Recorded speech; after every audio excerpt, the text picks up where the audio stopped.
औज़ुबिल्लाहिमिनश्शैतानिर्रजीम बिस्मिल्लाहिर्रहमानिर्रहीम। मां आहियां मोहम्मद सुलेमान आरिजो। अॼु 11 जुलाई 2025 जो ॾींहुं आहे। अॼु असांजो मौज़ू आहे ॻोठु ख़ैर मोहम्मद आरिजा में सैयदनि जे मस्जिद जे लॻ वारो क़ब्रिस्तान। हीउ क़ब्रिस्तान एतिरो पुराणो आहे जेतिरो हीउ ॻोठु ख़ैर मोहम्मद आरिजा पुराणो आहे।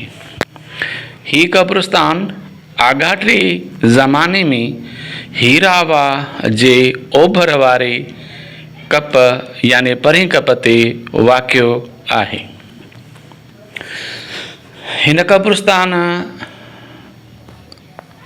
ऐं मस्जिद जो प्लाट सैयद उमेद अली शाह जे तरफ़ां ॾिनल आहे।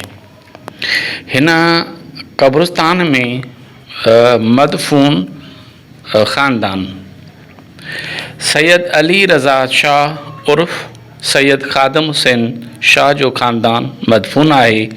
सैयद अब्बास अली शाह जो ख़ानदान मदफून आहे। सैयद फ़क़ीर अली शाह जो ख़ानदान मदफून आहे। सैयद अता मोहम्मद शाह जो ख़ानदान मदफून आहे।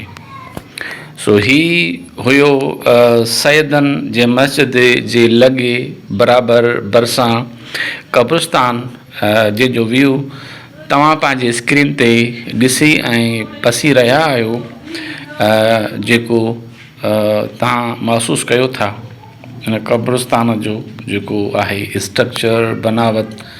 सो ही क़ब्रिस्तान एतिरो पुराणो आहे जेतिरो हिन ॻोठ जो वजूदु पुराणो आहे। सैयदनि जी हिते रहाइश जे हुजण जे करे हुननि वरी पंहिंजे रहाइश जे लॻी ही जेको आहे सो प्लाट उहो असाइन करे छॾियो, क़ब्रिस्तान जी सिलसिले में वक़ुफ़ु करे छॾियो। ऐं जेके बि फ़ौतगियूं उन्हनि जूं थींदियूं रहियूं ऐं उहे पंहिंजे फ़ौतगियुनि खे हिते ई मदफून फ़रमाईंदा रहिया।